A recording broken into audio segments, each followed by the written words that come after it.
क्षेत्र में इन दिनों पतंगबाजी का दौर परवान पर चल रहा है। स्कूलों की छुट्टियां होने के कारण बच्चे सुबह ही छत पर चढ़ जाते हैं। वहीं शाम को आसमान रंग बिरंगी पतंगों से अट जाता है। देर शाम तक फिल्मी गानों के बीच युवा पतंगबाजी करते हुए दिखाई देते हैं। मकर संक्रांति पर होने वाली पतंगबाजी को लेकर पतंग व्यापारियों ने अपनी तैयारियां पूर्ण कर ली है। धागा और पतंग का पर्याप्त स्टॉक व्यापारियों द्वारा किया जा चुका है तथा दुकान के आगे रंग बिरंगी पतंग की प्रदर्शनी लगाकर ग्राहकों को लुभाने का भी प्रयास किया जा रहा है। पतंगबाजी के दौरान चाइनीज मांझे के होने वाले उपयोग को लेकर प्रशासन सख्त बना हुआ है। हालांकि क्षेत्र में नगरपालिका प्रशासन द्वारा एक ही कार्रवाई अब तक की गई है, लेकिन व्यापारियों को चाइनीज मांझा बिक्री नहीं करने के लिए पाबंद किया गया है। राज्य सरकार द्वारा गोचर भूमि की पट्टी बनाए जाने के निर्णय के विरोध में गुरुवार को विभिन्न संगठनों के पदाधिकारियों ने अपना आक्रोश प्रकट किया। राज्य सरकार के खिलाफ नारेबाजी करते हुए कार्यकर्ता तहसील कार्यालय पहुंचे तथा मुख्यमंत्री के नाम तहसीलदार अशोक गोरा को ज्ञापन दिया। वसुंधरा राजे समर्थक मंच, सर्वस्वामी जन सेवा संस्थान, अभिभाषक संघ रतनगढ़, परशुराम इंटरनेशनल संगठन एवं श्री राष्ट्रीय राजपूत करनी सेना के पदाधिकारियों द्वारा मुख्यमंत्री के नाम दिए गए ज्ञापन में उल्लेख किया गया है कि राजस्थान सरकार के मंत्रिमंडल में 15 दिसंबर को निर्णय लिया गया है कि चारागाह भूमि औरण में 30 वर्ष पुराने आवासीय अतिक्रमण का नियमन कर पट्टे जारी किए जाएंगे। सरकार के इस निर्णय के खिलाफ देवी सिंह भाटी द्वारा लिए गए निर्णय के समर्थन में उक्त ज्ञापन दिए गए हैं। यदि सरकार इस निर्णय को वापस नहीं लेती है तो आंदोलन को और तेज किया जाएगा। इस मौके पर एडवोकेट मनीष शर्मा, पूर्व पार्षद राकेश शर्मा, अभिभाषक संघ की अध्यक्ष रोहिता शर्मा, एडवोकेट जगदीश स्वामी, भगवान सिंह, लदा सर, श्री कृष्ण चौमाल सहित काफी संख्या में लोग उपस्थित थे। 15 दिसंबर 2021 में निर्णय लिया गया था कि गोचर भूमि जो है उन भूमियों में निःशुल्क पट्टे जारी किए जाएंगे। उसके विरोध में राजस्थान के जो सिंह है, जो देवी सिंह भाटी, उन्होंने एक आह्वान किया। उन्होंने कहा कि गोचर भूमि पर अगर आप पट्टे नियमित करोगे तो फिर आप अतिक्रमण प्रोत्साहन दे रहे हो, लोगों को कब्जा करेंगे और कब्जादारी पट्टे लेते रहेंगे, तो इससे गायों के साथ अन्याय होगा। उस मांग को लेकर देवी सिंह भाटी आज बीकानेर के अंदर धरना प्रदर्शन व अनशन कर रहे हैं। हम रतनगढ़ में विभिन्न सामाजिक संगठनों ने, परशुराम इंटरनेशनल, सर्वस्वामी समाज और करनी सेना और गौ सेवक संघ जैसे विभिन्न संगठन लोगों ने, अभ्यासक रतनगढ़ ने, इन सब ने देवी सिंह भाटी जी के समर्थन में, उनकी मांग के समर्थन में ये ज्ञापन दिया है और सरकार को चेतावनी दी है कि यदि अगर आप भविष्य में अगर आपने इनकी भाटी जी की मांग को नहीं माना और इस अपने काले कानून को वापस नहीं लिया तो धरना प्रदर्शन और अनशन जैसी गतिविधियां हमारे द्वारा उठाई जाएगी। धन्यवाद। राजकीय लोहिया गर्ल्स कॉलेज में चल रही 7 दिवसीय राष्ट्रीय सेवा योजना इकाई के शिविर का समापन गुरुवार को हुआ। जालान कॉलेज के प्राचार्य कल्याण सिंह चारण की अध्यक्षता में हुए कार्यक्रम में लॉयंस क्लब के अध्यक्ष जय कुमार शर्मा, डॉक्टर रजनी रमन झा मंचस्थ अतिथि थे। दीप प्रज्वलन से शुरू हुए कार्यक्रम में मुख्य वक्ता झा ने छात्राओं को अनुशासन में रहने की सीख दी। चारण ने मेहनत कर भविष्य के निर्माण का संदेश दिया। शर्मा ने संस्कारों को अपनाने पर बल दिया। 7 दिवसीय शिविर में विभिन्न प्रतियोगिताओं का आयोजन हुआ, जिसमें विजेता रही छात्राओं को सम्मानित किया गया। भाषण प्रतियोगिता में प्रथम विशाखा जोशी, द्वितीय पिंकी लोहिया, मेहंदी में प्रथम विद्या प्रजापत, द्वितीय जया शर्मा, निबंध में प्रथम रश्मि चौमाल व द्वितीय स्थान पिंकी ने प्राप्त किया। प्राचार्य राजेंद्र कुमार सुथार ने आगंतुकों का आभार प्रकट किया। इस अवसर पर डॉक्टर गजेंद्र दान चारण, महेश कुमार, मीनाक्षी देवी सहित कई छात्राएं उपस्थित थी। कार्यक्रम का संचालन पिंकी व हिमानी चौमाल ने संयुक्त रूप से किया। क्षेत्र में जैसे जैसे कोरोना का संक्रमण बढ़ रहा है, वैसे वैसे स्वास्थ्य विभाग द्वारा सैंपलिंग का दायरा भी बढ़ाया जा रहा है। प्रतिदिन 100 से अधिक लोगों की सैंपलिंग की जा रही है।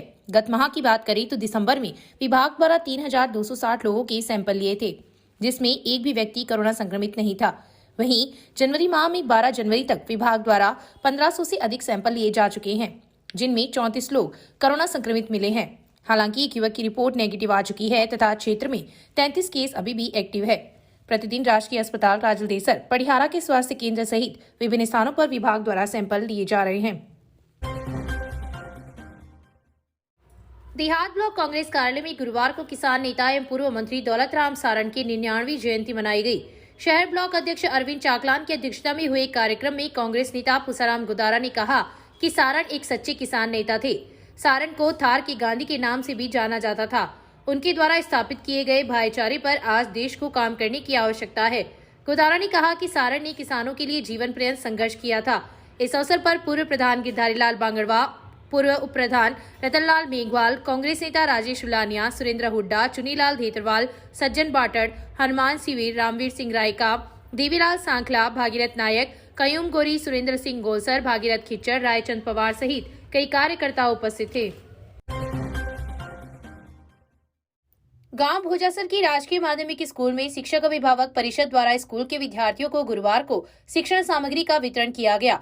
अभिभावक दुर्गा देवी प्रजापत, मधु प्रजापत, कंचन शर्मा, सुरेश कुमार सैनी ने स्कूल के 324 विद्यार्थियों को स्टेशनरी प्रदान की। संस्था प्रधान नरेंद्र सांकृत्य की अध्यक्षता में हुए कार्यक्रम में वक्ताओं ने अपने विचार प्रकट किए। इससे पूर्व स्कूल स्टाफ एवं पूर्व संस्था प्रधानों के आर्थिक सहयोग से करीब 1 लाख रुपए की लागत से सीसीटीवी कैमरे, नए तथा जरूरतमंद विद्यार्थियों के लिए गुरु भक्त आरोनी स्टेशनरी बैंक की स्थापना भी की गई।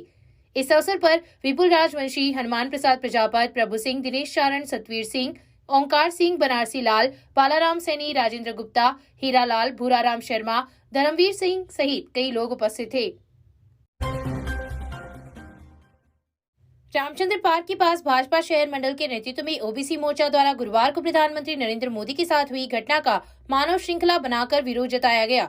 इस दौरान मंडल अध्यक्ष अरविंद इंदौरिया एवं मोर्चा अध्यक्ष मोहनलाल बबीरवाल ने कहा कि पंजाब सरकार ने लोकतंत्र की हत्या की है। देश में कहीं पर भी रैली में जाने तथा अपने विचार रखने की संपूर्ण आजादी एवं स्वतंत्रता है, लेकिन पंजाब की चनी सरकार ने इस आजादी का गला घोट दिया, जिसकी भाजपा कार्यकर्ता निंदा करता है। इस मौके पर शंकरलाल कम्मा, भरत सैनी, मदन लाल सैनी, रामकिशन माटोलिया, मनोज हारित, नारायण प्रसाद दायमा, निरंजन तामरायत, असलम लीलघर, भीवराज प्रजापत, मनीराम पवार, संजय महर्षि, पूर्णमल दादरवाल, भरत रांकावत, बंसीधर स्वामी, रामस्वरूप भार्गव, सुरेंद्र गाडगिल, आनंद पवार, हेमंत पवार, दीनदयाल सोनी, परमेश्वरलाल प्रजापत, रामोतार रक्षक सहित कई कार्यकर्ता उपस्थित थे। गांव बुधवाली की बीएसएल मेमोरियल एकेडमी में गुरुवार को पूर्व सूबेदार चौधरी भगवान सिंह लांबा की 13वीं पुण्यतिथि मनाई गई। इस दौरान हुई श्रद्धांजलि सभा में वक्ताओं ने उनके द्वारा बॉर्डर पर दिखाए गए साहस पर प्रकाश डाला। वक्ताओं ने कहा कि उनके नाम से ही गांव में स्कूल का संचालन पिछले 8 वर्षों से किया जा रहा है। सभा को स्कूल के निदेशक राजेश लांबा व सचिव विजय लांबा ने भी संबोधित किया। इस अवसर पर संजय लांबा, अध्यापक सुरेंद्र कुमार, पूनम प्रजापत, माया प्रजापत, अंतिमा शर्मा, नीरज कुमार, विकास गोदारा, आमीन खान, शौकत खान, ओम प्रकाश पारिक, सलीम, चंपालाल, कैलाश पारिक, मुंशी खान सहित कई विद्यार्थी उपस्थित थे। महात्मा गांधी राजकीय उच्च माध्यमिक स्कूल बाबूनगर में प्रधानाचार्य ने गुरुवार को अपना पदभार ग्रहण किया है। प्रधानाचार्य रामनिवास बोयल द्वारा पदभार ग्रहण करने पर शिक्षक नेता रामदेव शर्मा, समाजसेवी वीर प्रकाश पंवार, जगदीश प्रसाद मंडार, प्रधानाध्यापक सुनीता मंडार, सुरजन सिंह, नानूराम गुसर, लालचंद पंवार, ओम प्रकाश चावरिया, प्रकाश पंवार, भानु प्रकाश इंदौरिया ने स्वागत किया। इस दौरान बोयल ने कहा कि वे स्कूल विकास एवं शैक्षिक वातावरण निर्माण को लेकर कार्य उनकी प्राथमिकता रहेगी। इस अवसर पर काफी संख्या में लोग उपस्थित थे। तहसील के गांव हुडेरा अगुड़ा में रहने वाला 33 वर्षीय युवक गुरुवार की सुबह अपने घर से लापता हो गया। इस संबंध में युवक के चाचा ने गुमशुदगी दर्ज करवाई है। भागीरथ प्रजापत निवासी हुडेरा अगुड़ा ने रिपोर्ट दी कि उसका 33 वर्षीय भतीजा मगाराम प्रजापत गुरुवार की सुबह बिना बताए घर से निकल गया। रिश्तेदारी गांव में उसको तलाश किया, लेकिन उसका कोई सुराग नहीं लगा। पुलिस ने गुमशुदगी दर्ज कर युवक की तलाश शुरू कर दी है। क्षेत्र में गुरुवार को 4 लोग कोरोना पॉजिटिव आए हैं, जिसमें 10 वर्षीय बालिका सहित एक महिला भी शामिल है। बीसीएमओ डॉक्टर मनीष तिवारी के कार्यालय से मिली जानकारी के अनुसार वार्ड संख्या 3 निवासी 24 वर्षीय युवक, वार्ड 8 निवासी 10 वर्षीय बालिका, रेलवे स्टेशन क्षेत्र का 25 वर्षीय युवक तथा गुमांदा निवासी 65 वर्षीय महिला की रिपोर्ट गुरुवार को कोरोना पॉजिटिव आई है। क्षेत्र में कोरोना पॉजिटिव लोगों का आंकड़ा अब 38 पर पहुंच गया है तथा 37 केस एक्टिव है। वार्ड संख्या 41 निवासी युवक की रिपोर्ट नेगेटिव आ चुकी है। प्रदेश में बढ़ती हुई महिला अपराधों पर अंकुश लगाने एवं प्रदेश में कानून व्यवस्था को दुरुस्त करवाने की मांग को लेकर गुरुवार को विधायक मनीष महर्षि के नेतृत्व में कार्यकर्ताओं ने विरोध प्रदर्शन करते हुए मुख्यमंत्री का पुतला जलाया। इसके पश्चात नारेबाजी करते हुए कार्यकर्ता तहसील कार्यालय पहुंचे, जहां पर राज्यपाल के नाम तहसीलदार अशोक कुमार को ज्ञापन दिया। ज्ञापन में लिखा है कि प्रदेश के अलवर क्षेत्र में बुधवार को एक मूक बधिर 16 वर्षीय बालिका के साथ हुए गैंगरेप करके जख्मी हालत में सड़क किनारे फेंक दिया था, जिससे समाज एवं भाजपा कार्यकर्ताओं में आक्रोश व्याप्त है। राज्य सरकार महिला अपराधों के साथ साथ अन्य अपराधों पर लगाम लगाने में विफल साबित हुई है। राजस्थान महिला अपराधों की श्रेणी में प्रथम पायदान पर आ गया है। महर्षि ने कहा कि राज्य में आमजन में असुरक्षा एवं भय का वातावरण बनने लगा है, जो सरकार की विफलताओं को उजागर कर रहा है। ज्ञापन में मांग की गई है कि पीड़ित बच्ची को न्याय दिलवाने के साथ ही अपराधियों को कठोर दंड दिया जाना सुनिश्चित करे। इस अवसर पर पूर्व पालिका अध्यक्ष श्री भगवान कम्मा, भाजपा नेता अर्जुन सिंह फ्रांसा, मंडल अध्यक्ष अरविंद इंदौरिया, महिला मोर्चा अध्यक्ष कुसुम शर्मा, कौशल्या सैनी, स्वरूप सिंह सैला, एडवोकेट बजरंग गुज्जर, नेमीचंद कासनिया, गिरधारी प्रजापत, भरत रांकावत, ओम महर्षि, सुशील इंदौरिया, नंदलाल सुरोलिया, सलीम खान, नदीम चिजारा, सुनील शर्मा सहित कई कार्यकर्ता उपस्थित थे। में बिगड़ती हुई कानून व्यवस्था, महिलाओं के ऊपर अपराध, अनुसूचित जाति के लोगों पर अपराध और छोटे छोटे बच्चे भी सुरक्षित नहीं है। इस बात के लिए राजस्थान की गूंगी बहरी और सोई हुई सरकार को जगाने के लिए भारतीय जनता पार्टी के समस्त कार्यकर्ता साथियों ने आज माननीय राज्यपाल महोदय को ज्ञापन देकर के उनसे मांग की है कि इस नकारा सरकार को चेताएं और बढ़ते हुए अपराधों पर अंकुश लगाएं। घटना जिसके अंदर एक मूक बधिर बच्ची के साथ में जिस तरह से गैंगरेप करके उसको फेंक दिया गया, इससे विभत्स घटना कोई हो नहीं सकती है। पूरा देश आज इस बात का विरोध कर रहा है कि महिलाओं के ऊपर अपराध राजस्थान के अंदर प्रथम पायदान पर आ गया है। ऐसी स्थिति में हम भारतीय जनता पार्टी के कार्यकर्ताओं ने राजस्थान की इस नकारा सरकार से मांग की है कि वो इसके ऊपर अपराध के ऊपर अंकुश लगाए। राजादेसर कस्बे की राजकीय अस्पताल में लंबे समय से 108 एम्बुलेंस सेवा नहीं होने के कारण लोगों को काफी परेशानी का सामना करना पड़ रहा था। विधायक अभिनीश महर्षि के प्रयास से राजकीय अस्पताल को आदर्श अस्पताल का दर्जा मिलने के बाद 40 लाख रुपए की लागत से मिली एम्बुलेंस सेवा का आज लोकार्पण किया गया। पंडित भानुप्रकाश धादीज के वैदिक मंत्रोच्चार के साथ विधायक महर्षि के मुख्य आतिथ्य में एम्बुलेंस का उद्घाटन किया गया। इस दौरान भामाशाह बाबूलाल दुधेड़िया, चिकित्सा प्रभारी डॉक्टर संजय बुंदेला, भाजपा मंडल अध्यक्ष पवन बोत्रा मंचस्थ अतिथि थे। इस दौरान विधायक व भामाशाह ने कहा कि जन सेवा के लिए धन की कमी नहीं रहने दी जाएगी।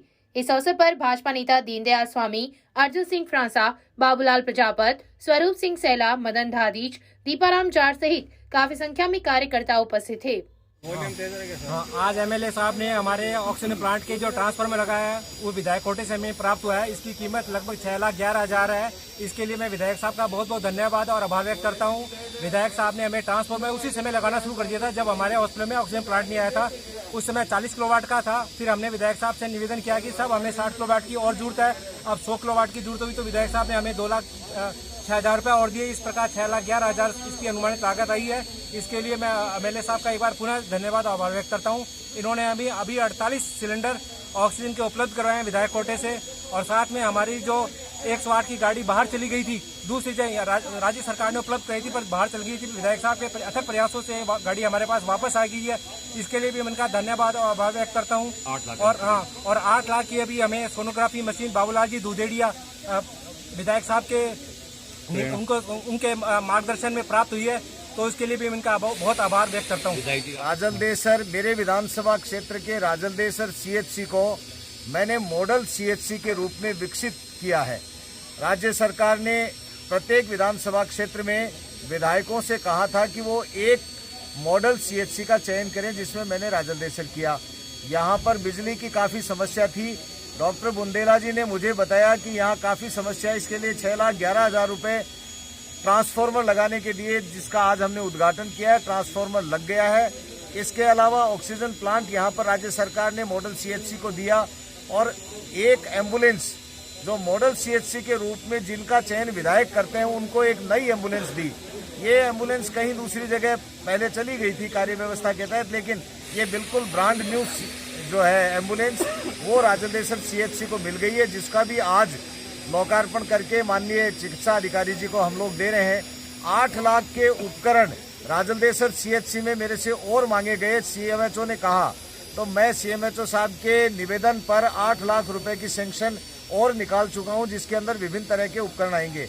बाबूलाल जी दुधोड़िया हमारे जो भामाशाह हैं, उनका भी मैं बहुत आभार व्यक्त करता हूं कि उन्होंने मेरे आग्रह पर यहाँ पर सीसीटीवी कैमरा पूरे अस्पताल में लगाने के लिए आज घोषणा की है, जो कल से काम शुरू कर देंगे, जैसा कि उन्होंने बताया है। इसके अलावा बाबूलाल जी ने एक सोनोग्राफी मशीन ये देने की घोषणा की है। मैं राज्य सरकार से बात करके सोनोग्राफी करने वाले टेक्निकल जो व्यक्ति है उसकी नियुक्ति यहाँ पर तुरंत प्रभाव से करवाने की कोशिश कर रहा हूँ। जैसे ही टेक्निकल व्यक्ति आ जाएगा वैसे ही बाबूलाल जी वो सोनोग्राफी मशीन दे देंगे। तो ये जो निश्चित रूप से हम लोगों का एक सपना है कि ये मॉडल सीएचसी के रूप में विकसित हो, क्योंकि यहाँ पर कस्बे के अलावा आसपास के अनेक गांव हैं, सैकड़ों गांव हैं जो सुविधाओं से वंचित रह रहे हैं, उनको सुविधा मिले इस बात का प्रयास हम लोग कर रहे हैं। मैं डॉक्टर बुंदेला जी और इनकी पूरी टीम का आभार व्यक्त करता हूं कि बहुत मुस्तैदी के साथ में काम कर रहे हैं। इसके अलावा इनको ये भी विश्वास दिलाना चाहता हूं कि आप जो भी कोई कमी है वो कमियां मुझे बताएं, ये मॉडल सीएचसी के रूप में विकसित हो, वो सारी कमी चाहे पैसा कहीं से भी लेकर के आए मैं उनको पूरा करवाऊंगा। लंबे समय से चिकित्सकों की कमी चल रही है, उसके बारे में आप क्या प्रयास? उसके लिए मैंने राज्य सरकार को बार बार कहा है, चिकित्सा मंत्री जी से व्यक्तिगत मिला भी हूं, अभी फिर दोबारा चिकित्सा मंत्री जी से मिलूंगा। मुख्यमंत्री जी को भी मैंने पत्र लिखा है, मुख्यमंत्री जी से भी व्यक्तिगत कोशिश करूंगा कि मिलूं। और बजट सत्र जो आ रहा है तब तक भी यदि चिकित्सकों की नियुक्ति नहीं होती है सफिशिएंट, तो उसके अंदर राजस्थान की विधानसभा में भी इस मुद्दे को उठाऊंगा।